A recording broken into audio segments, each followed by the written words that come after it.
बता दें कि इस बार 3 दिन तक ये सेशन चलेगा। शीतकालीन सत्र के हंगामेदार होने के आसार है। कई मुद्दों को लेकर आमने सामने होंगे पक्ष विपक्ष के विधायक। तो बड़ी खबर यही है कि आज से शीतकालीन सत्र की शुरुआत होगी और 3 दिन तक ये सत्र चलेगा।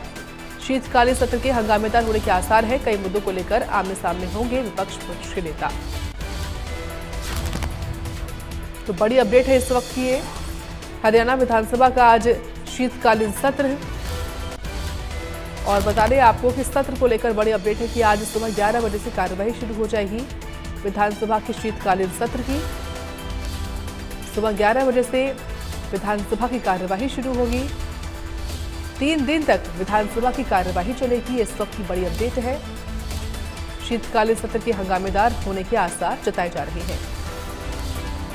तो कई ऐसे मुद्दे हैं जिनको लेकर विपक्षी विधायक जो है वो सवाल पूछेंगे, इसलिए हंगामा भी बरप सकता है। तो महज 3 दिन का इस सेशन है, इसलिए कोशिश की जाएगी सरकार की ओर से कि जितना ज़्यादा हो सके इस सेशन में उतनी ज़्यादा विधेयक जो है वो पारित किए जाए। इस खबर पर जानकारी हम लेंगे साहिल रुखाया से। साहिल, देखिए 3 दिन का सेशन है केवल और शुरुआत आज से हो रही है, लेकिन इसी बीच सबकी नजर विपक्षी विधायकों पर भी रहने वाली है। क्या जानकारी ओवरऑल आपके पास? बिल्कुल साक्षी, आज से हरियाणा विधानसभा के शीतकालीन सत्र की शुरुआत होने जा रही है। सुबह 11 बजे शीतकालीन सत्र की शुरुआत होगी और दिवंगत जिस तरीके से उनको श्रद्धांजलि जो है वो देने का काम जो है शुरुआती तौर में किया जाएगा। उसके बाद विधायकी कार्य होंगे और उसके बाद कांग्रेस की ओर से जो पिछले दिनों खिलाड़ियों की मौत हुई थी, 2 खिलाड़ियों की, उस मामले में काम रोको प्रस्ताव जो है वो दिया गया है। तो ऐसे में हंगामा जो है वो काफी देखने को मिल सकता है आज सदन के अंदर। बेरोजगारी, लॉ एंड ऑर्डर की स्थिति और भी तमाम मुद्दे हैं जिसको लेकर लगातार कांग्रेस जो है वो सरकार को घेरने की तैयारी जो है वो करती हुई नजर आएगी और तमाम मुद्दे जो है वो सदन के अंदर उठाती हुई कांग्रेस नजर आएगी। इस वक्त हमारे साथ हरियाणा कांग्रेस के वरिष्ठ विधायक अशोक अरोड़ा जी मौजूद है। अरोड़ा साहब, क्या तैयारी विपक्ष ने करी है? सत्ता पक्ष ने भी अपनी पूरी रणनीति जो है वो बना ली है कि किस तरीके से हमने जवाब देने हैं। आपने क्या तैयारी की है? जब भी विधानसभा सत्र शुरू होता है, प्रदेश के लोगों को उम्मीद होती है कि जो एक विपक्ष है, आज जो प्रदेश में बदहाली है, आज प्रदेश में जिस प्रकार से धान घोटाला हुआ, किसान को लूटा गया, समय पे खाद नहीं मिलती, जिस प्रकार से 2 खिलाड़ी सरकारी अव्यवस्था का शिकार हो गए, अपनी जान गंवानी पड़ी उनको, किस प्रकार से आज हरियाणा प्रदेश के अंदर स्कूलों में मास्टर नहीं है, अस्पतालों में डॉक्टर, उनका जो स्टाफ होता है उनकी कमी है, दवाई तो है, दवाई देने वाले नहीं है। इस प्रकार से आज नशा बढ़ रहा है, अपराध बढ़ रहा है।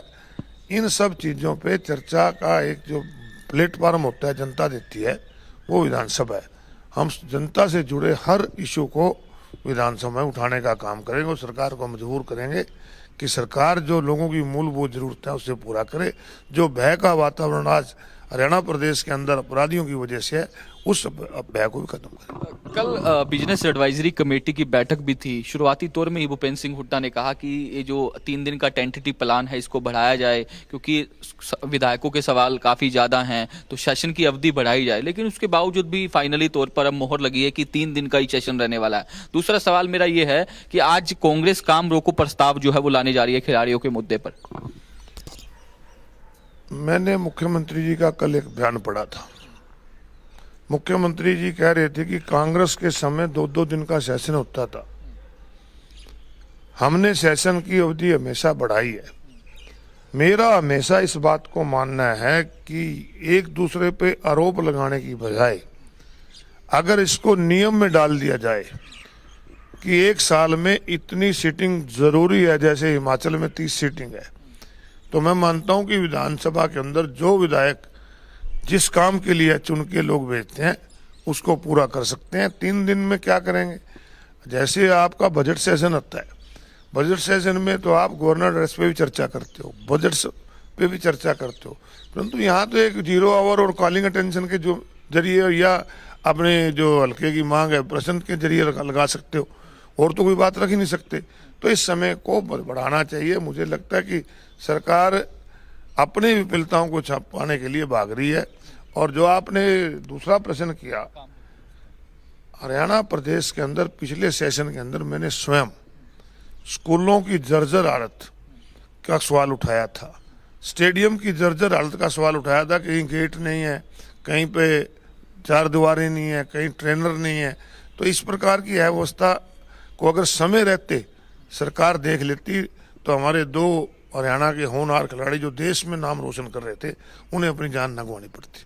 अब आपको फाइनली तौर पे लीडर ऑफ पोजीशन भी मिल चुका है। भूपेंद्र सिंह हुड्डा जो है वो लीडर ऑफ पोजीशन की भूमिका में नजर आएंगे। तो किस तरीके से, किस मजबूती से, क्योंकि पिछली बार सेशन देख रहा था मैं, सदन चलने नहीं दिया कांग्रेस ने तमाम मुद्दों को लेकर। सरकार ने भी कहा कि जानबूझकर जो है ये इस तरीके से कांग्रेस जो है वो दिक्कत कर रही है ताकि जो काम है वो प्रभावित हो सके। कोई हमारा मकसद हंगामा करना नहीं है। हम लोगों ने चुन के भेजे हैं, लोगों की आवाज उठाते हैं और जो विधानसभा है वो भी रूल्स के हिसाब से चलती है। और जब स्पीकर रूल्स को ही नहीं माने तो फिर बाद में भी तो मानना, बाद में भी तो चर्चा करी उस पर, तो पहले कर लेते तो ठीक था।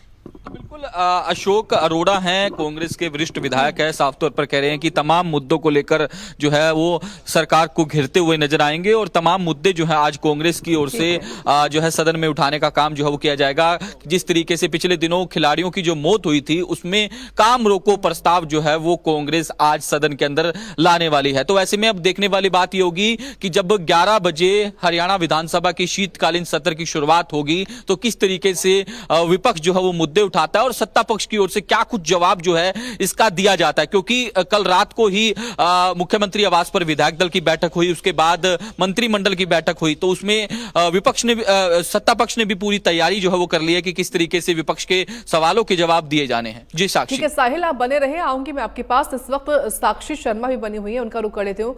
साक्षी, कांग्रेस विधायक को सुना हमने और देखिए कांग्रेस पार्टी लगातार पहले दिन से ये बात कह रही है कि जब सत्र शुरू होगा तो हम तमाम